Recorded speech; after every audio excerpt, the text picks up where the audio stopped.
Ain't nothing to read, you know. How are you guys? Guys. Smart brother. Yeah, that's right. Are you ready? Here we go. Introduce yourself to the microphone. Hi, microphone. Call him Mike. Oh, hi, Mike. Tell him who you are. My name is Gary Anthony Williams. I'm a Pisces. Yay. And I'm Heidi Gardner, and I'm a Leo. Oh. But I don't act like a Leo though. I wonder if I act like a First question, Pisces. what do you act?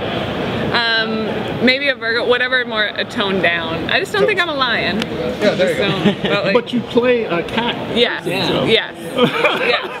So how is that? That's a very spicy character, if you will. How does it, like, how do you approach the character? Like, I guess I mean, I love approaching the character because it's like just nonsense. She just says whatever, no holds barred. Like, I feel like as a person, I get a lump in my throat a lot, like, you know, scared to say things or, but Cooch will just say anything, so, Yes. so that's really, really fun. do you find any of yourself in that character? Anywhere? Yeah, for sure. I think, and which I think is, that's the Leo side of me that There gets it is. to come See, out. so it's there. It's there. You are a Leo. Okay, fine. Hello, hello. Hello. Let him big it up. Is anybody calling? So now tell us about your character. Oh, And how your astrological sign ties in. thank you for saying that. I play another character that's coming up later that I don't think I can talk about yet.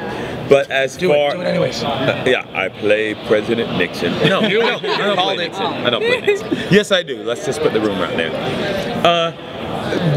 Is there any of me in that guy? You know, yes, I'm a very giving and loving individual who is a bit confused about his mission in life. I'm not confused about my mission in life. I know what's going on. At every second. At every single second. What do you want Santa to bring you? Well, don't bring me into this. Well, you know what? Hello, Santa. I love giving stuff to people at Christmas. I'm not a getter kind of guy. You personally, like personalized stuff for everybody? Yeah, well, I like the idea of people getting things and being happy, but I don't remember the last time I wanted a gift other than like, oh, give me a season of that cartoon or something like that. But by the way, I'm on the left. You really are Santa. Oh, sweet. Yeah, well, I've got a book out now and everything. What? That's Get fine. residuals? Oh, do I have to pay you for playing your? This is not right. Consultant fee? This is not right. Santa needs a taste. Break me off, son. Do you like doing? Oh, Yeah, go. Oh, do you like doing voiceover comparatively to kind of live action? It's a little bit easier, or You first, madam, because you're in the middle. You're shooting a film as we speak. Oh. You're shooting a major motion picture plug. as we speak. What you buy? I am, which I enjoy too. I guess it's a little easier to do live action just because there's definitely someone you're talking to work off of. So I guess confidence-wise, you just feel a little bit more like, I think this is working. Whereas the booth, you know, you do the line like 3 times and then insecurely look at the director. Yeah, I feel like it was scared the shit out of me. What's the movie? Wow, what? Wait a minute, hold on before she tells about this major Real motion build-up. picture. And it's a talkie, by the way. Oh, wow. It's a talkie. You'll see them move and you'll hear the words. I'm the exact opposite Really? of you. Like, I love doing them both, but to me, the voiceover thing is just so much simpler. Yeah. It's just so much freer and funner to me. And quicker, yeah. So we're the opposite of that. Yeah. Now, I'll get there. your major motion picture that is a talkie. Yeah. Which is? It's called Life of the Party, starring Melissa McCarthy. Right. Yeah. Yeah. And is it in color? It's in color. Guys, it's in color. Get out of town. Progressive. Yeah. Yeah. They're doing a lot of new stuff there. Yes. A lot of innovations. I didn't even know what you were shooting, and I don't know the character that you play.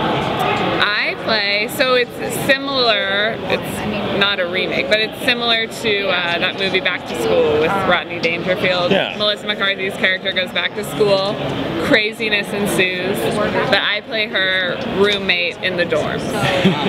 Fun. So are you the studious one, or are you kind of like wild and crazy?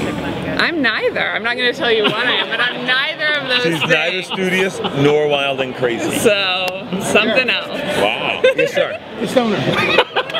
Not even that. It's something a little different. Spontaneation. Yeah. This. Yeah. So it's just one thing after another. I can't stop. I'm one of the most successful humans in the world. Oh. Is this the only thing that's scripted? You have to make up everything. And I bet you do a lot of improv on this too. Yeah, definitely do a lot of improv on this. The guys are big fans of improv. No, I do a lot of, I just shot a TV show over in Ireland. I just shot a couple of movies. Wrecked? And I did that. Wrecked. Bits and pieces on Wrecked. Wrecked. That was fun. Let us promote those too. What are those? One is called the Untitled Macon Blair Project, was a film, and another is called 5th of July that I just shot both of those. Do you prefer improv to getting a script? I do them both, but if somebody offers me an improv movie, then absolutely, Yeah. because then you can stay out to 2 a.m. drinking, because you don't have to learn your lines. You just do you get to improv in Melissa's movie? Yeah. So you don't have to learn as many lines. You go make sure that you're sharp and on. But I love them both. I really do. Really? I would think that as a person, both of you create a lot of your own material. When you get a script that's not as good as what you could do. You just hope you have a director who's open to letting you Make suggestions. Yeah, make suggestions. So, wow. I would always worry that one day I would open my mouth and nothing would be there. Nah, as an improver especially if you got somebody to bounce off of, nobody, she's not gonna let me fail here, and I'm certainly not gonna let her fail. So I think you put that trust in yourself and it's like an unspoken rule. In this project you record alone. Alone and naked. Which is also my book. Is also my book. It's a movie, it's a book, it's a flip book. Reality show. Yep. It's a scratch and sniff pop-up. Yep. Alone and naked. That is definitely a medium that's losing interest right now.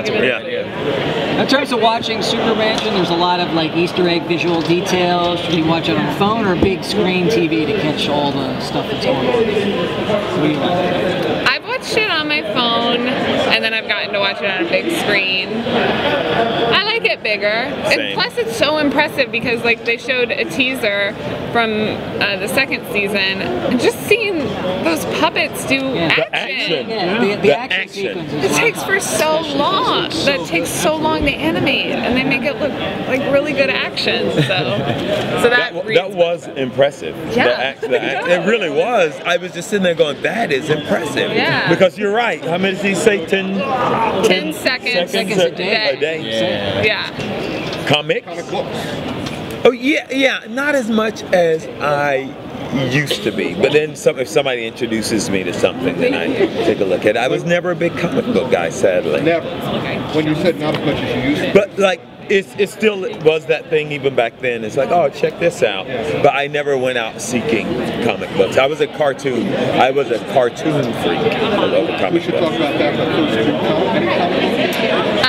Well, when I was little, my dad on Fridays after school would walk my brother and I down to Clint's Comics in Kansas City, and I would always get Archie's. So I know that's not exciting, but I'll plug Betty and Veronica. Nice. Do you remember your first comic? The first thing you got into? Here's the sad part that makes me really sad. My cousin Greg collected comic books. I didn't know anything about comic books. I like to draw and I like to watch comics. He moved away to Canada or went on some crazy trip. He gave me all his comics. And my mother did the thing.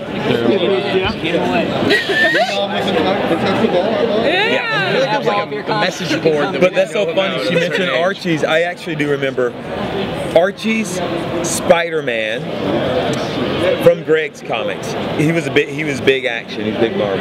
So it was Spider-Man with him. That's what I remember reading. So is that your favorite superhero, Spider-Man, or? I still am a super fan of Spider-Man. Yeah. Argue with that. Yeah. Now cartoons. Love Oh cartoons. God. Favorite character? I'm a cartoon Favorite freak. character, cartoon? Who would you want to voice? Your choice. Not voice, but like I grew up not Disney, but I grew up Bugs Bunny. I grew up Warner Brothers. He was just the baddest motherfucker anywhere. He could become anything he wanted to and screw with anybody he wanted to. That and then like Adam Ant. I don't know if you remember that. Yeah. You can't talk any old cartoon with me that I did not religiously Underdogs. watch. Underdog. Come on. Man. Come on. When you said Adam Ant, I was like, Underdog. Gary, do not challenge. No. All right. Well. Anything for you? I love DuckTales. And I love Roger Rabbit.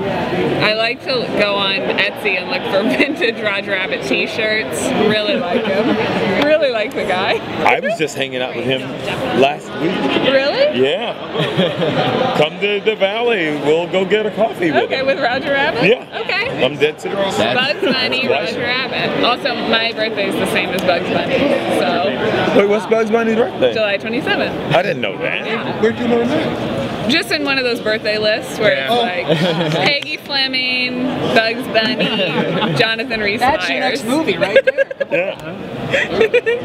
You can voice Bugs Bunny in that birthday. You know, the thing about me is I can't do anybody's voices. The only voice I can do is I'm now the new voice of Mufasa for the Lion Guard cartoon. I can do his, and that's it. I can't do anybody else. Nobody else. I have to hear him first, but it would be Simba. Everything the light touches is our kingdom. But I have to hear him. I listen to James Earl. That's good enough for now. No, I have my kid with me while he's around. Yeah, you can do Jeffrey Holder. Yeah, or do Jeffrey Holder. Going back on the I'm horrible. Do you do impersonations?